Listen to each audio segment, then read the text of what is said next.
kemarin kita sudah berbicara dengan menteri-menteri mengenai penyakit kuku dan mulut. Saya minta ini Menteri Pertanian segera dilakukan lockdown.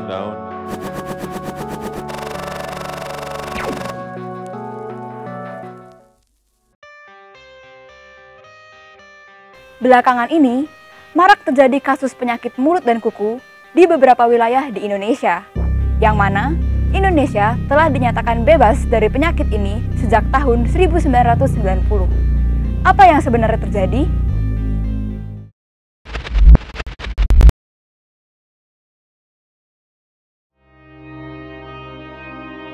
"32 tahun telah berlalu.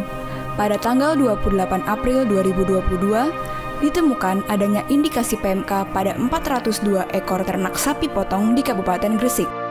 Selang 3 hari kemudian, 102 ekor sapi potong di Kabupaten Lamongan juga ditemukan mengalami gejala serupa. Begitu pula dengan 595 ekor ternak di Kabupaten Sidoarjo. Pada tanggal 3 Mei 2022, 148 ekor sapi potong di Kabupaten Mojokerto juga terindikasi mengalami gejala PMK.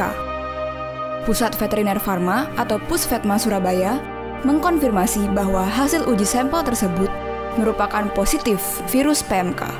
Sebagaimana tertera dalam Surat Edaran Direktorat Jenderal Peternakan dan Kesehatan Hewan tentang tindak lanjut hasil pengujian penyakit mulut dan kuku di Provinsi Jawa Timur dan Aceh. Kasus ini mengantar Indonesia kembali pada kondisi darurat PMK.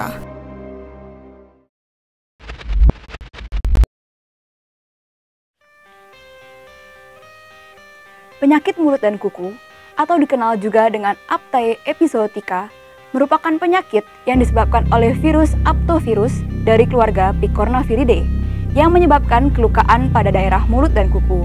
Bagaimana gejala klinisnya?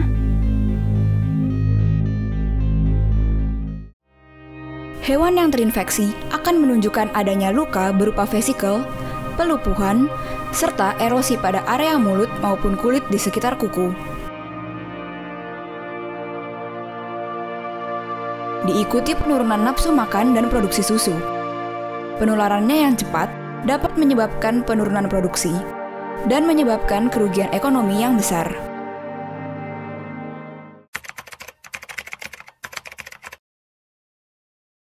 Seperti kita ketahui bahwa PMK itu disebabkan oleh virus dari genusnya aptovirus dan familinya Picornaviridae.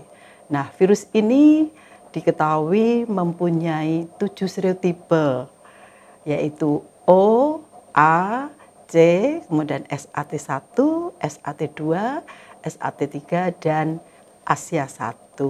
Infeksi satu serotipe tidak memberikan kekebalan terhadap serotipe yang lain, gitu. Jadi bahwa virus ini ada serotipe, dan dari hasil kemarin identifikasi virus, ini serotipenya O. Dan virus ini mempunyai karakter dia tidak beramplop, kemudian bentuknya ikosahedral. Dia aktif itu pada range pH kecil, range-nya itu antara 6 dan 9, artinya kalau dia di bawah 6 ataupun di atas 9 dia menjadi inaktif. Dan ini virus ini sensitif terhadap panas, jadi kalau dia di atas 50 derajat Celcius dia akan mati dan dia akan inaktif pada suhu 70 derajat sampai selama 30 menit. Dan ini virus ini hancur pada dalam daging pasca rigor mortis atau proses pelayuan dan mati dengan temperatur yang tinggi.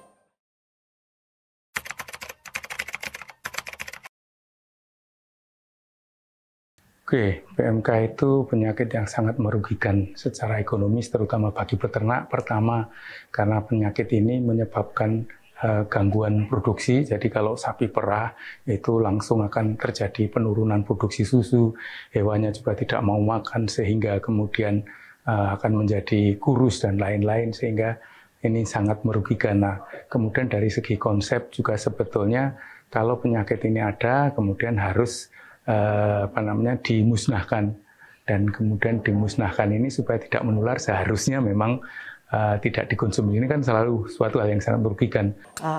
bisa terjadi kematian mendadak, walaupun penyakit ini sebetulnya kan angka kematiannya kecil 1-5% dan angka penularannya yang tinggi. Namun demikian dengan 1-5% ya tetap ada mungkin sapi yang mati dan matinya mungkin mendadak begitu.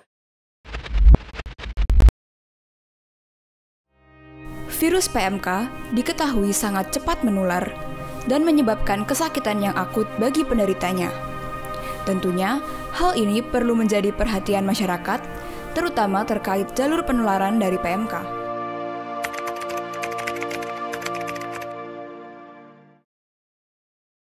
Penyakit ini sangat kontagius, sangat menular, lalu kemudian dia bisa mengeluarkan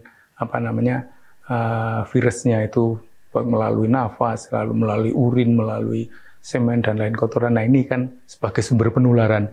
Ini dimanapun kalau itu ada hewan yang kemudian menularkan, baik itu ketemu di pasar hewan dan lain-lain, maka potensi penularan itu akan segera sangat terjadi. Karena penyakit ini luar biasa, jadi bisa menular secara langsung maupun tidak langsung.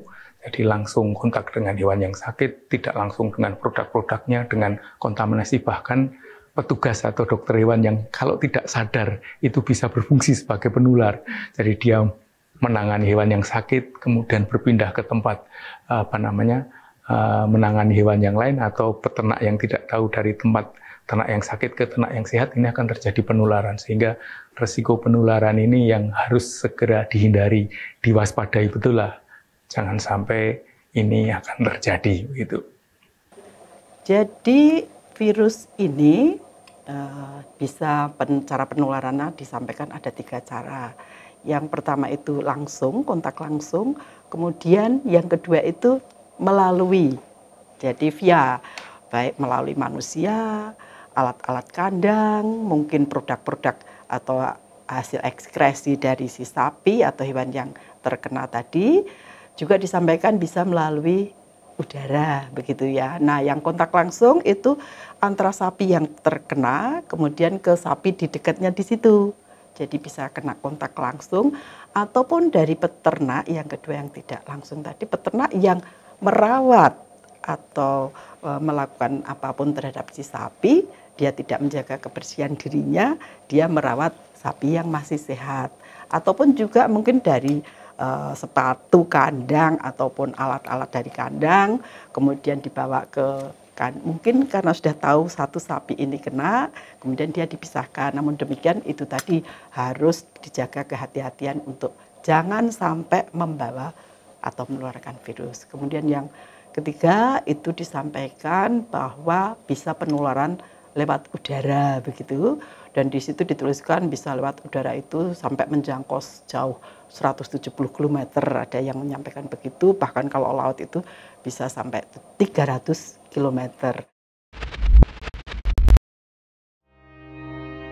Target utama dari virus PMK ini adalah hewan berkuku belah seperti unta, babi, maupun kelompok ruminansia seperti sapi, kerbau, kambing, domba, dan rusa.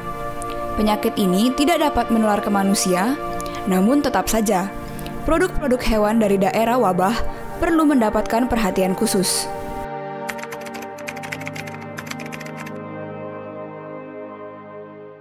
Nah, jadi begini, suatu penyakit itu memang ada kerentanan tiap hewannya ya.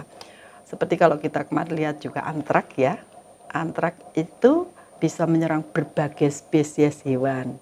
Namun yang paling rentan dibilang di situ sapi, kemudian kambing, domba, walaupun dia juga bisa menyerang anjing, namun tingkat kerentanannya berbeda.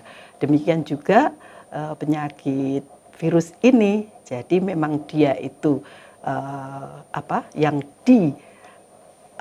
yang mempunyai reseptor cocok dengan virus itu memang pada hewan-hewan yang berkuku belah. PMK ini tidak masuk pada kategori zoonosis, jadi artinya bahwa tidak ada resiko penularan dari produk hewan, baik itu susu maupun daging ke manusia. Jadi meskipun pernah juga dilaporkan bahwa dulu masuk pada risiko zoonosis, tetapi berdasarkan fakta bahwa sejak tahun 1920-an sampai saat ini kasus pada manusia juga sangat rendah, hanya tidak lebih dari 40-an orang, dan itu pun menyebabkan kasus yang ringan sehingga tidak masuk pada kategori zoonosis, dan resiko untuk penularannya kalau di dalam kondisi yang wabah, maka kalau kita mengkonsumsi susu maupun daging dari produk sapi atau hewan yang lain, itu asal ditangani dengan baik, dengan dimasak dengan yang benar, itu tidak akan ada potensi penularan penyakit PMK ini pada manusia.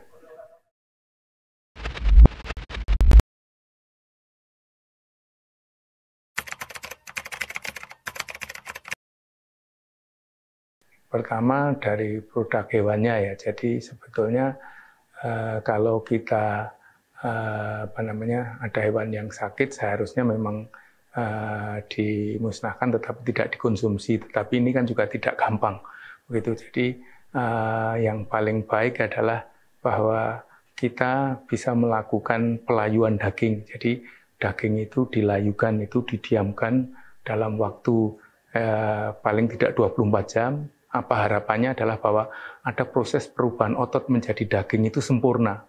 Dengan perubahan otot menjadi daging sempurna, maka pH daging itu akan turun. Dengan pH yang rendah itu, maka virus ini akan inaktif.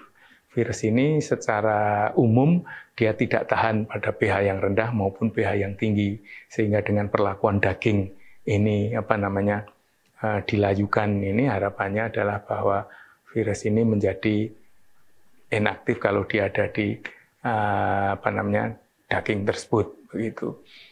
Kemudian kalau terkait dengan risiko penularan pada hewan yang lain, nah ini memang lalu lintas ini dijaga betul. Kemudian juga pada satwa liar memang dia bisa menular, tapi mudah-mudahan kalau tidak ada kontak antara satwa liar itu dengan hewan yang asalnya dari hewan yang terkena, maka mudah-mudahan ini tidak terjadi. Kalau ini bisa menular ke hewan liar, maka resiko kemudian akan segera menular ke hewan yang lain, dan ini akan susah dikendalikan. Mudah-mudahan kalau ada wabah itu kita bisa membatasi, maka dengan penanganan yang baik, dengan respon yang cepat, maka wabah itu bisa dikendalikan dengan cara hewannya itu yang sebagai sumbernya dikendalikan, kemudian hewan yang peka itu dilindungi. Nah, hewan yang peka dilindungi dengan cara apa? Yang peka itu kemudian misalnya kalau perlu dilakukan vaksinasi, misalnya kalau kemudian hewan yang sakit dikarantina, kalau perlu dia dimusnahkan, kemudian sehingga harapannya sumber virus itu tidak diproduksi lagi, berhenti, maka penyebarannya akan bisa dihentikan.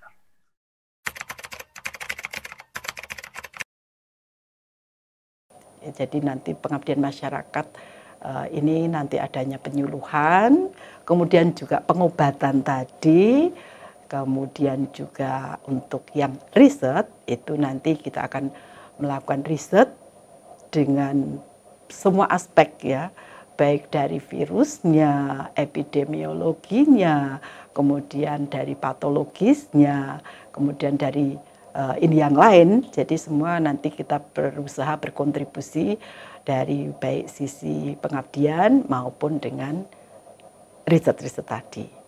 Jadi FKH itu sudah membentuk satgas dan sudah menentukan rencana kerja yang mudah-mudahan sebentar lagi akan terrealisir. Begitu. Wabah PMK ini sekilas terlihat biasa saja, namun ternyata beresiko tinggi terhadap kesehatan hewan dan perekonomian masyarakat. Penularannya tidak berdampak pada manusia, akan tetapi masyarakat dihimbau untuk turut aktif mendukung program-program pemerintah dalam upaya pemberantasan virus ini. Penularan wabah ini terjadi melalui udara maupun benda-benda yang terkontaminasi. Oleh karena itu, pengawasan biosecurity dan lalu lintas perlu ditingkatkan oleh pihak-pihak terkait untuk mendukung Indonesia kembali bebas PMK.